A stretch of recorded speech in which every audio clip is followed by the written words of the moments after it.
Assalamualaikum viewers, welcome to Academia Coaches.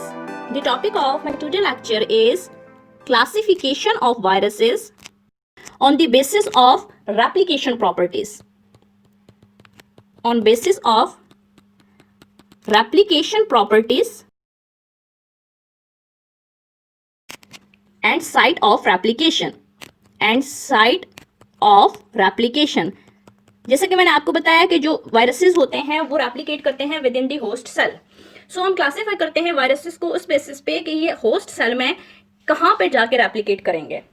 First पहली category में include करते हैं रेप्लिकेशन एंड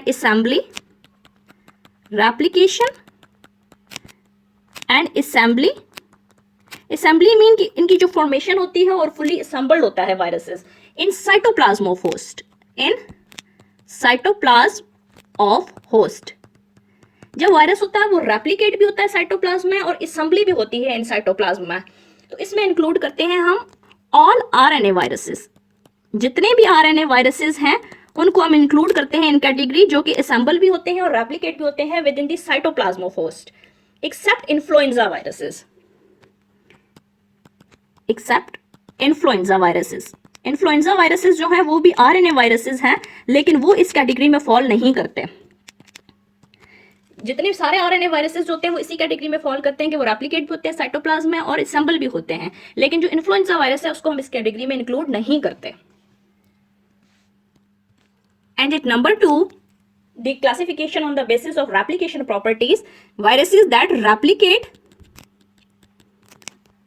इन न्यूक्लियस में रेप्लिकेट करते हैं एंड असेंबली इन साइटोप्लाज्म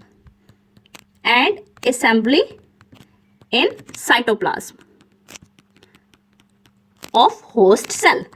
पहली कैटेगरी में हमने कहा उसमें वो वायरसेस इंक्लूड होते थे जिनकी असेंबली और रेप्लिकेशन दोनों साइटोप्लाज्म में होती है.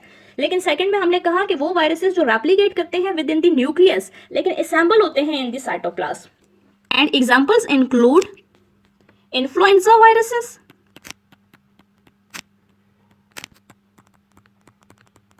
and pox viruses. And in third category are those viruses that replicate and replication and assembly in nucleus of host cell. कि वो असेंबल भी उधर ही होते हैं और रेप्लिकेट भी जो होते हैं वो न्यूक्लियस ऑफ होस्ट सेल में इंक्लूड होते हैं. The example of these viruses are all DNA viruses except pox viruses.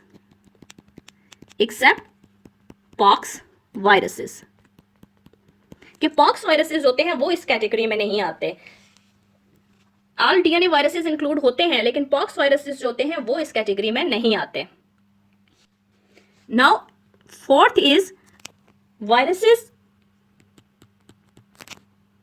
replication through double-stranded DNA intermediate. Double stranded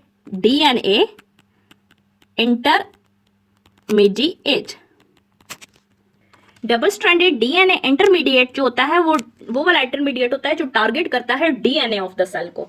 इसमें हम कहते हैं वो वायरस जो रेप्लिकेट होते हैं through targeting the DNA of the cell. इस कैटेगरी में इंक्लूड होते हैं all DNA viruses,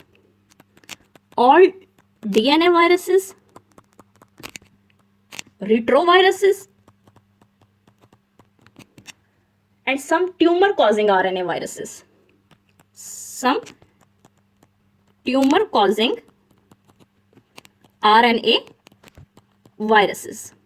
And fifth is viruses replication through single stranded RNA intermediate.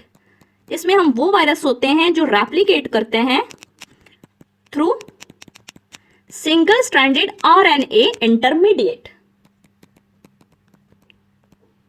Single stranded RNA intermediate भी वो होते हैं इंटरमीडिएट जो टारगेट करते हैं RNA को. सो इन दिस एग्जांपल वो include all RNA viruses except reoviruses and tumor causing viruses.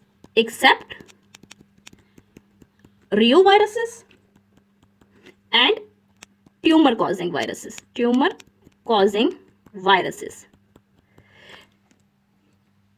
देखिए आरएनए वायरसेस जो कि में जो ट्यूमर वायरसेस हैं वो आके इस कैटेगरी में जो कि रेप्लिकेट करते हैं through double stranded DNA intermediate.